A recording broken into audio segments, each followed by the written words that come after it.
సాక్షి life మీ ఆరోగ్య నేస్తం. Subscribe చేయండి. నమస్తే, welcome to non stop news. రోజంతా బిజీగా ఉన్నారా? న్యూస్ అప్డేట్స్ మిస్ అయ్యారా? డోంట్ వరీ, బ్రేక్స్ లేకుండా బోర్ కొట్టకుండా నాన్ స్టాప్ న్యూస్ ప్రతిరోజు రాత్రి 9 గంటలకు. నేను అనుశ్రీ. అంబేద్కర్ కన్న కలలను సీఎం జగన్ సాకారం చేస్తున్నారన్నారు వైఎస్ఆర్సీపీ ఎంపీ విజయసాయిరెడ్డి. బడుగు బలహీన వర్గాలపై సీఎం జగన్ కు ఉన్న ప్రేమ అంబేద్కర్ విగ్రహంలో ప్రతిబింబిస్తోందని తెలిపారు. రేపు సీఎం జగన్ చేతుల మీదుగా జరిగే అంబేద్కర్ విగ్రహావిష్కరణకు అందరూ ఆహ్వానితులేనని తెలిపారు. జీవం ఉట్టిపడేటటువంటి ఇంతటి మహాశిల్పాన్ని నేను దేశంలో ఎక్కడా కూడా చూడలేదు. ఆ యొక్క భావన, ఇటువంటి కళాఖండాన్ని, మహాశిల్పాన్ని నిర్మించాలన్నటువంటి భావన మన గౌరవ ముఖ్యమంత్రి గారిలో కలగడం, ఆయన యొక్క ఆ కళను సాకారం ఈ యొక్క 4.5 సంవత్సరంలోనే సాకారం చేసుకోగలగడం నిజంగా ఆంధ్ర రాష్ట్ర ప్రజల అదృష్టంగా భావించవచ్చు. ఎక్కడ ఏ మ్యూజియం చూసినా కూడా దేశంలో, అది పంజాబ్లో కానీ, border state Pakistan India border స్టేట్లో అమృత్సర్లో కానీ, మిగతా ఇతర ప్రాంతాల్లో కానీ, జలియన్ వాలాబాగ్లో కానీ, లేకుంటే ఢిల్లీలో కానీ, మరి ఏ ఇతర ప్రాంతంలో కూడా ఇంతటి మహాకళాఖండాన్ని నిర్మించడం నేను ఎక్కడా చూడలేదు. ఒక్కరూ కూడా ఆహ్వానితులే. ఎవరు కూడా రెస్ట్రిక్షన్ అన్నటువంటిది, ఎవరిని నియంత్రించడం అన్నటువంటిది ఉండదు. అందరూ కూడా రావచ్చు. రేపు విజయవాడలో 125 అడుగుల అంబేద్కర్ విగ్రహావిష్కరణ కార్యక్రమం ఉంటుందని విజయవాడ సిపి క్రాంతి రాణా టాటా తెలిపారు. ఈ కార్యక్రమానికి 150,000 మంది వస్తారని అంచనా వేస్తున్నామన్నారు. రేపటి కార్యక్రమం కోసం ట్రాఫిక్ మళ్లింపు చేస్తున్నామని తెలిపారు. ఉదయం 6 గంటల నుంచి రాత్రి 12 గంటల వరకు వాహనాల రాకపోకలకు మళ్లింపులు కొనసాగుతాయన్నారు. ఇతర జిల్లాల నుంచి వచ్చే వాహనాలకు పార్కింగ్ ప్రాంతాలు కేటాయించినట్లుగా సిపి వెల్లడించారు. రేపొద్దున విజయవాడ నగరంలో అంబేద్కర్ స్టాచ్యూ ఓపెనింగ్ ఫంక్షన్ ఉంది. దానికి సంబంధించి ఒక బహిరంగ సభ, తర్వాత స్టాచ్యూ ఇనాగ్రేషన్ ఫంక్షన్ ఉంది. దీనికి అప్రాక్సిమేట్గా 1.5 lakh పబ్లిక్ మనం ఎక్స్పెక్ట్ చేస్తున్నాము. దాదాపు ఒక 2,500 బస్సుల దాకా కూడా వస్తున్నాయి. దీనికి సంబంధించి మనము కొన్ని హైవేస్ మీద ట్రాఫిక్ డైవర్షన్స్ పెట్టడం జరిగింది.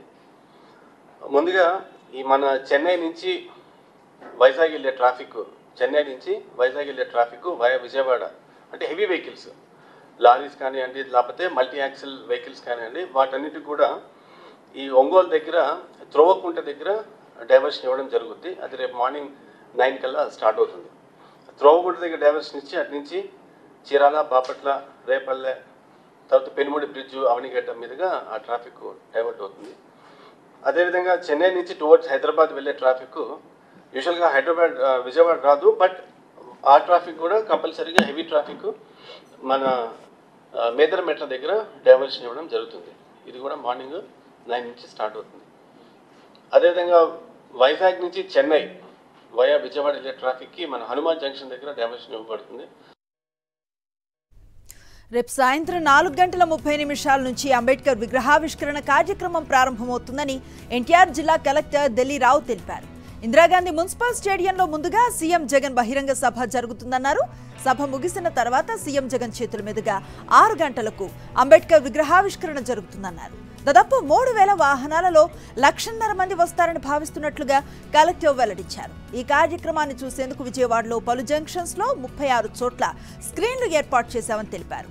రేపు సందర్శకులకు అనుమతి ఉండదని, ఎల్లుండి నుంచి అనుమతి కల్పిస్తున్నట్లుగా తెలిపారు.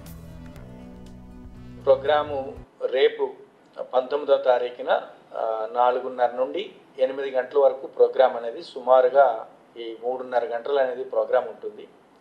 1 గంటన్నర వరకు ప్రోగ్రాం అనేది ఇందిరాగాంధీ మున్సిపల్ స్టేడియంలో బహిరంగ సభ అనేది జరుగుతుంది. 2 గంటలు అనేది మన స్టాచ్యూ దగ్గర అనేది వారు సీఎం గారు అనేటువంటిది ఉంటుంది. బట్ యాక్చువల్గా ఎఫెక్టివ్గా చెప్పాలంటే 1 అవర్ అనేటువంటిది అనుకోవాలి. సో ఇది ప్రోగ్రాం ఉంటుంది. అయితే మొత్తంగా 1,50,000 వరకు 1.5 lakh వరకు మొత్తం 3,000+ అనేటువంటిది వెహికల్స్లో ఇతర ట్రాన్స్పోర్ట్ ద్వారా అన్ని ద్వారా అనేటువంటిది మేము మొబిలైజ్ చేసుకుంటున్నాము. ఎక్స్క్లూడింగ్ దట్ 6 districts, నార్త్ కోస్టల్లో ఉన్న 6 జిల్లాలు తప్పించి మిగిలినటువంటి 20 జిల్లాల నుండి మొత్తం మొబిలైజేషన్ ప్లాన్ అనేటువంటిది ఉంది. దానికి తగ్గట్టుగా ప్రాపర్ వెహికల్స్ కానీ ప్రాపర్ ఫుడ్ కానీ అన్ని విధాలుగా అనేటువంటి ఉన్నాయి.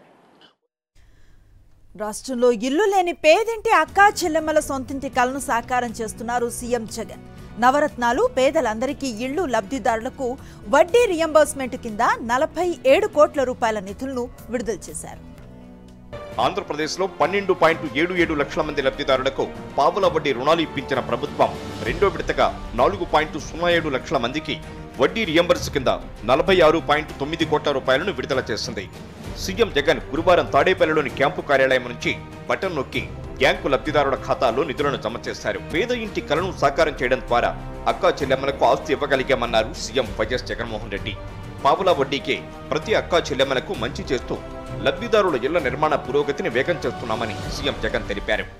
12,77,373 మంది ఒక్కొక్కరికి 35,000 రూపాయలు చొప్పున పావుల వడ్డీకే రుణాలు ఇప్పించడం, వాటికి సంబంధించి ఈ 4,07,323 మందికి పావుల వడ్డీ కింద జమ చేస్తూ ఉన్న దాదాపుగా మరో 47 కోట్ల రూపాయలు ఇవ్వడం.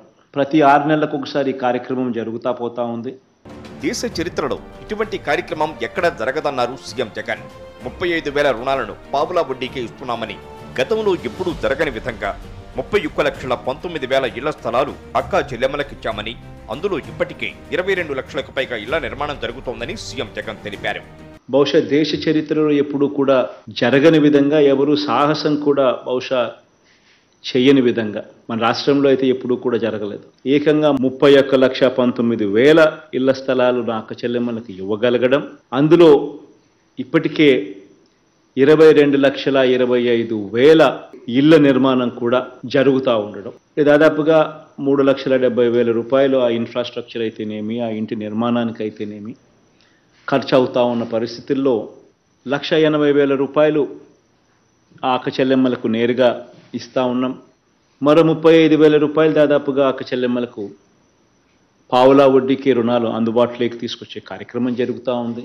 ఇసుక దాదాపుగా 15,000 రూపాయలు వాల్యూ చేసే ఇసుకను ఉచితంగా ఆ ఇంటికి సంబంధించి అక్క చెల్లెమ్మలకు ఫ్రీగా ఉచితంగా సప్లై చేస్తూ ఉన్నాం.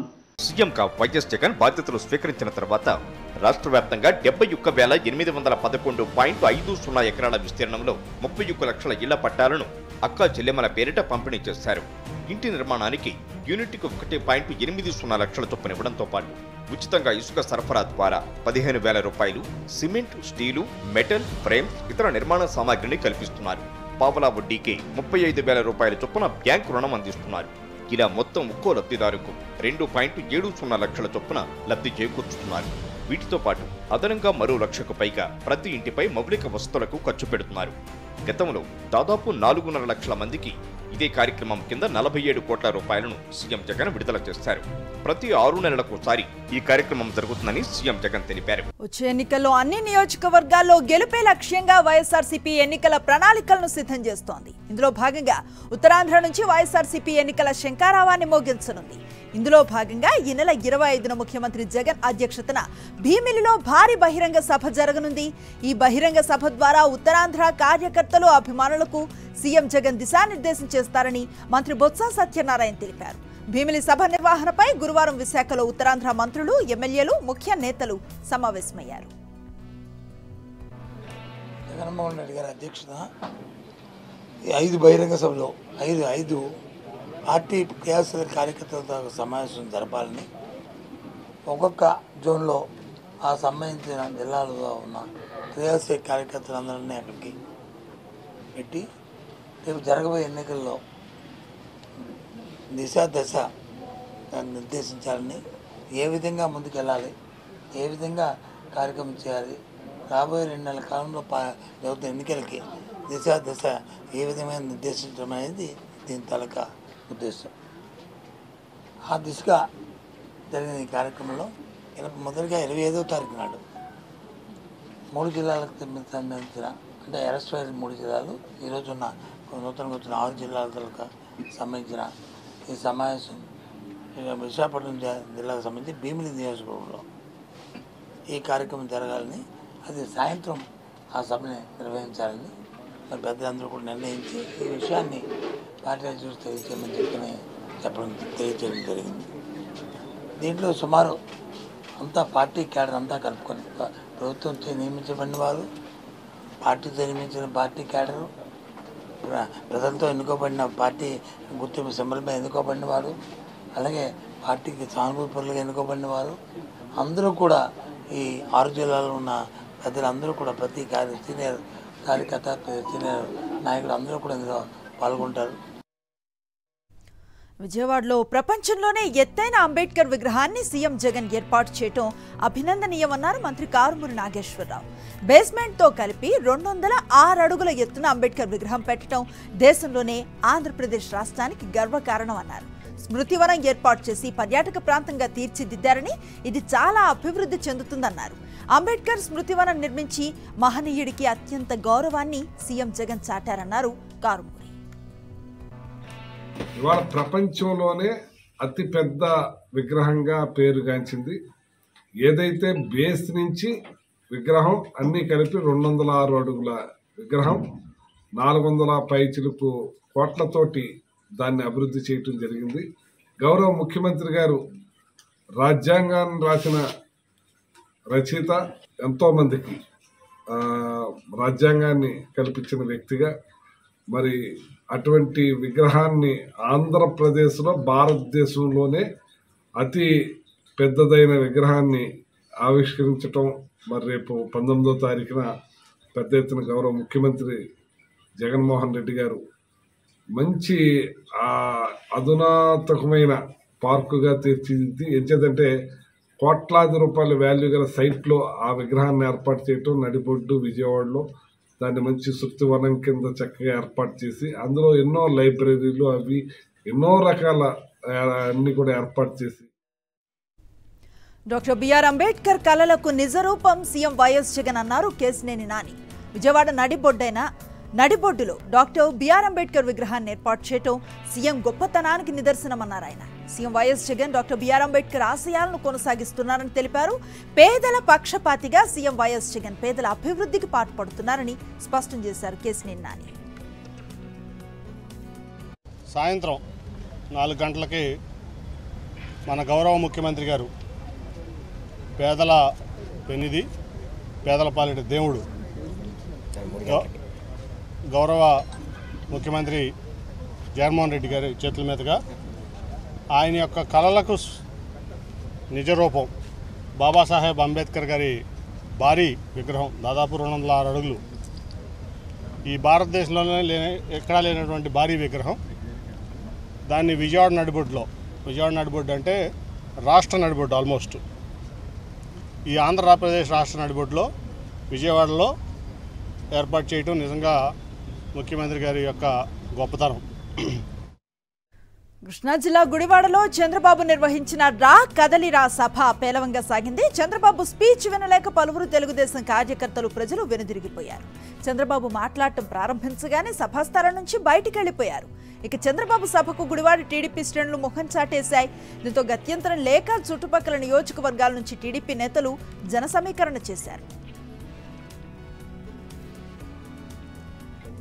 ఎన్టీఆర్ వర్ధంతి కార్యక్రమానికి మాజీ మంత్రి అయ్యన్న పాత్రుడు గైర్హాజరవటం తెలుగుదేశం పార్టీలో తీవ్ర చర్చనీయాంశమైంది. అందుబాటులో ఉండి కూడా ఎన్టీఆర్ వర్ధంతి కార్యక్రమంలో పాల్గొనకపోవడంపై సర్వత్రా విమర్శలు వ్యక్తమవుతున్నాయి. అయ్యన్న తన కుమారుణ్ణి పంపి ఎన్టీఆర్కు దండ వేయించి చేతులు దులుపుకున్నారని కార్యకర్తలు మండిపడుతున్నారు. ఎన్టీఆర్ తనకు దైవంతో సమానమని చెప్పుకునే అయ్యన్న ఎన్టీఆర్ వర్ధంతికి డుమా కొట్టడంపై సొంత పార్టీ నేతలే అసంతృప్తిని వ్యక్తం చేస్తున్నారు. తన కుమారుడిని ఎంపీ సీటు కోసం టీడీపీ అధిష్టానాన్ని బ్లాక్మెయిల్ చేయడం కోసమే ఈ విధంగా అయ్యన్న వ్యవహరించారని స్థానికంగా చర్చ జరుగుతోంది. అల్లూరు జిల్లా పాడేరు టీడీపీలో వర్గ విభేదాలు భగ్గుమన్నాయి. నియోజకవర్గ ఇన్ఛార్జ్ గిడ్డి ఈశ్వరి తీరుపై మాజీ మంత్రి మణికుమారి తీవ్ర అసంతృప్తిని వ్యక్తం చేశారు. గిడ్డి ఈశ్వరి పార్టీ నాయకులను కలుపుకొని వెళ్లటం లేదని మణికుమారి ఆరోపించారు. ఆమె మోనార్క్లా వ్యవహరిస్తున్నారని మండిపడ్డారు. నియోజకవర్గ ఇన్ఛార్జీలు వస్తూ ఉంటారు, పోతుంటారు. వారందరినీ కలుపుకొని పోవాలన్నారు. క్షేత్రస్థాయిలో నేతలు పనిచేస్తున్నారా లేదా అనే విషయాన్ని అధిష్టానం గ్రహించాలన్నారు. కృష్ణా జిల్లా గుడివాడలో టీడీపీ జనసేన శ్రేణులు ఓవర్ యాక్షన్ చేశాయి. ఎన్టీఆర్ స్టేడియానికి ర్యాలీగా వెళ్తూ రోడ్డుకు అడ్డంగా వాహనాలు పెట్టి కవ్వింపు చర్యలకు పాల్పడ్డారు టీడీపీ జనసేన కార్యకర్తలు. అంతటితో ఆగకుండా కావాలని వైఎస్ఆర్సీపీ శ్రేణులను రెచ్చగొట్టేలా వ్యవహరించారు. పోలీసులు నచ్చ చెప్పినా లెక్క చేయకుండా రెచ్చగొట్టే చర్యలకు పాల్పడ్డారు. దీంతో వైఎస్ఆర్సీపీ, టీడీపీ, జనసేన శ్రేణుల మధ్య తోపులాట జరగడంతో ఉద్రిక్త పరిస్థితులు తలెత్తాయి. అనంతపురం టీడీపీలో విభేదాలు భగ్గుమన్నాయి. మాజీ ఎంపీ జేసీ దివాకర్ రెడ్డి, మాజీ ఎమ్మెల్యే ప్రభాకర్ వర్గీయుల మధ్య ఘర్షణ చోటు చేసుకుంది. ఎన్టీఆర్ వర్ధంతి సందర్భంగా బయటపడింది వర్గపోరు.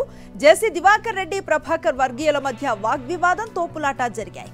ఎన్టీఆర్ విగ్రహానికి పూలమాలలు వేసే విషయంలో వివాదం రాచుకుంది. ఇరు వర్గాలను చెదరగొట్టారు పోలీసులు.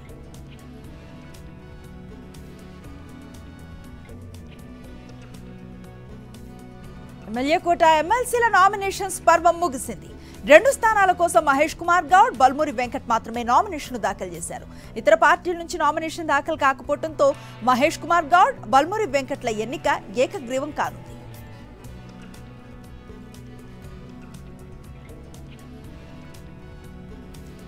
హైదరాబాద్ బషీర్బాగ్ లో ఈడీ విచారణకు ఎమ్మెల్యే వివేక్ హాజరయ్యారు. హవాలా, ఫెమా కేసుల్లో ఈడీ ముందు హాజరైనట్లుగా తెలుస్తోంది. విశాఖ ఇండస్ట్రీ నుంచి ప్రైవేట్ సంస్థల్లో 8 కోట్ల నిధులు డిపాజిట్లు అయినట్లుగా గుర్తించిన ఈడీ అధికారులు నిధుల డిపాజిట్లకు సంబంధించిన కేసులో ఈడీ విచారిస్తున్నట్లుగా సమాచారం.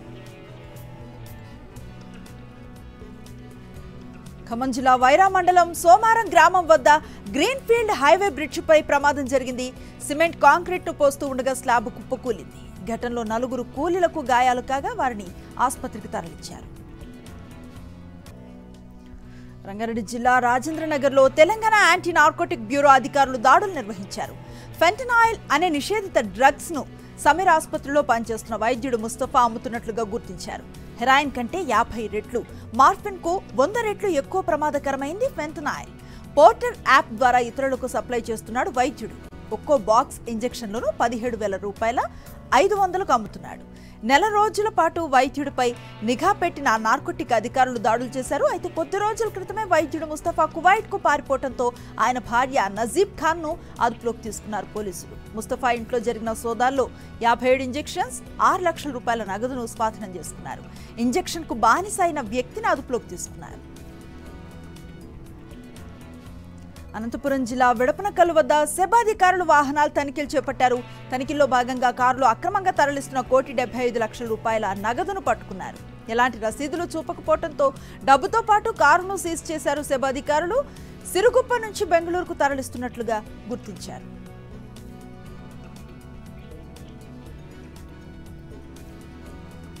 మద్యం కుంభకోణం కేసులో 4వసారి కూడా ఢిల్లీ సీఎం అరవింద్ కేజ్రీవాల్ ఈడీ విచారణకు డుమ్మా కొట్టారు. త్వరలో జరగనున్న లోక్సభ ఎన్నికల దృష్ట్యా తాను గోవా పర్యటనకు వెళుతున్నట్లుగా ఈడీకి సమాచారం ఇచ్చారు. ఈడీ నోటీసులు చట్ట విరుద్ధమన్న కేజ్రీవాల్ ఎన్నికల ప్రచారానికి తనను దూరం చేసేందుకే కేంద్రంలో బీజేపీ ప్రభుత్వం కక్షపూరితంగా వ్యవహరిస్తోందని మండిపడ్డారు. ఈ కేసులో 2 ఏళ్లుగా ఆ పార్టీని కేంద్రం ఇబ్బందులు ఎదుర్కొనేలా చేస్తోందని, ఇప్పటివరకు ఎటువంటి ఆధారాలను చూపించలేకపోయిందని అన్నారు. కర్ణాటకలో 28 లోక్సభ సీట్లను గెలవటమే బీజేపీ, జేడీఎస్ కూటమి లక్ష్యమన్నారు హెచ్డి కుమారస్వామి. బీజేపీ కీలక నేత, కేంద్ర హోంమంత్రి అమిత్ షాతో చర్చించిన కుమారస్వామి సీట్ల కేటాయింపు విషయంలో ఎటువంటి ఇబ్బందులు లేవనన్నారు. రాష్ట్రంలో అన్ని సీట్లను గెలవటమే లక్ష్యంగా బలాలు, బలహీనతలు చర్చించామన్నారు Kumaraswamy. There is no issue at all regarding seat sharing. Comfortably, we are going to, with mutual understanding, we are going to share the seats. Our top priority is not for the seat sharing. Our priority is to win all the 28 parliamentary segments from Karnataka. We have discussed everything, the strength and weakness of all the 28 constituency. I also, according to my analysis, what is the situation, I briefed the entire present situation in Karnataka. He is patiently, our Home Minister, heard everything. Ultimately, to get the 28 parliamentary segment, we'll work out together. Ayodhya Rama మందిరంలో శ్రీరాముడి విగ్రహ ప్రాణ ప్రతిష్ఠ మహోత్సవానికి ముహూర్తం సమీపిస్తున్న వేళ ప్రధాని నరేంద్ర మోదీ రామ మందిరంపై స్మారక పోస్టల్ స్టాంపులను విడుదల చేశారు. రామ మందిరం, గణనాథుడు, హనుమంతుడు, జటాయువు, కేవత్రాజ్, శబరిమాతపై మొత్తం 6 స్టాంపులను విడుదల చేశారు. అయోధ్య ఆలయ ఆకృతి, మందిర ఆవరణలోని కళాఖండాలు, సూర్య భగవానుడి, సరయూ నది ప్రతిబింబించేలా వీటిని డిజైన్ చేశారు. మంగళ్ భవన్, అమంగళ్ హరి అనే కవిత్వాన్ని కూడా ముద్రించారు. దీంతో పాటు శ్రీరాముడిపై ప్రపంచవ్యాప్తంగా విడుదలైన స్టాంపులతో రూపొందించిన పుస్తకాన్ని ఆవిష్కరించారు. 48 పేజీల ఈ బుక్లో 20కు పైగా దేశాలు విడుదల చేసిన స్టాంప్స్లను పొందుపరిచారు.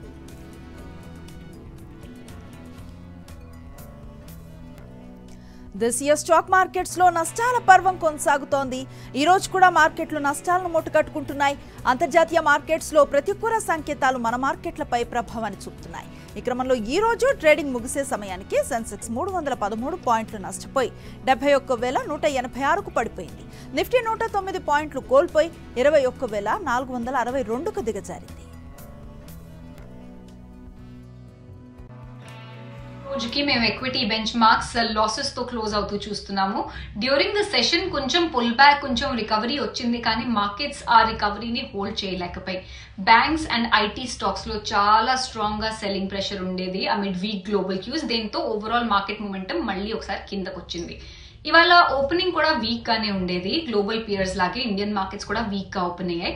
ఆ సెల్ ఆఫ్ ఎక్స్టెండ్ అయింది ఇనిషియల్ ట్రేడింగ్ అవర్స్ లో, కానీ మళ్ళీ ఒక స్ట్రాంగ్ పుల్ బ్యాక్ వచ్చింది అరౌండ్ నూన్. కానీ లైక్ ఐ సెడ్, మేము ఆ రీబౌండ్ ని సస్టైన్ చేయలేకపోయాం అండ్ మార్కెట్స్ మళ్ళీ ఒకసారి అండర్ ప్రెషర్ వచ్చాయి. హౌఎవర్ డేస్ లో కన్నా మేము కొంచెం బెటర్ ఆఫ్ గానే క్లోజ్ అయ్యాం. సెక్టర్స్ లోని bank, FMCG, IT, metal, power 0.3% నుంచి 1% వరకు వాళ్ళు ఆ రేంజ్ లో లాసెస్ చూసాయి. Auto, health care, oil and gas, realty stocks ఇవి 0.3 నుంచి 0.7% రేంజ్ లో గెయిన్స్ చూసాయి. BSE mid cap, small cap indices కూడా వాళ్ళు ఫ్లాట్ గా ఎండ్ అయ్యాయి. సో బెంచ్ మార్క్స్ ని కొంచెం మైల్డ్ గా అవుట్ పర్ఫార్మ్ చేశాయి. నిఫ్టీ లూజర్స్ లోని ఎల్టీఐ మైండ్ ట్రీ ఉండేది. హెచ్డిఎఫ్సి బ్యాంక్ లో మళ్ళీ సెల్లింగ్ కంటిన్యూ అయింది. Titan Company, Asian Paints. కానీ అటు రెండో వైపు మేము గెయినర్స్ కూడా చూసాం. నిఫ్టీలోని Sun Pharma, Cipla, Tech Mahindra, Tata Motors, Axis Bank ఇవన్నీ స్టాక్స్ ఇవాళ మార్కెట్ మొమెంటం లో మార్కెట్ వీక్నెస్ ని కూడా అవుట్ పర్ఫార్మ్ చేసి లాభాలతో క్లోజ్ అయ్యాయి. హైదరాబాద్ శివారు గండిపేటలో గోల్కొండ రిసార్ట్ లో జరిగిన షర్మిల కుమారుడి నిశ్చితార్థానికి సీఎం జగన్ దంపతులు హాజరయ్యారు. షర్మిల కుమారుడు రాజారెడ్డి, అట్లూరి ప్రియను జగన్ దంపతులు ఆశీర్వదించారు.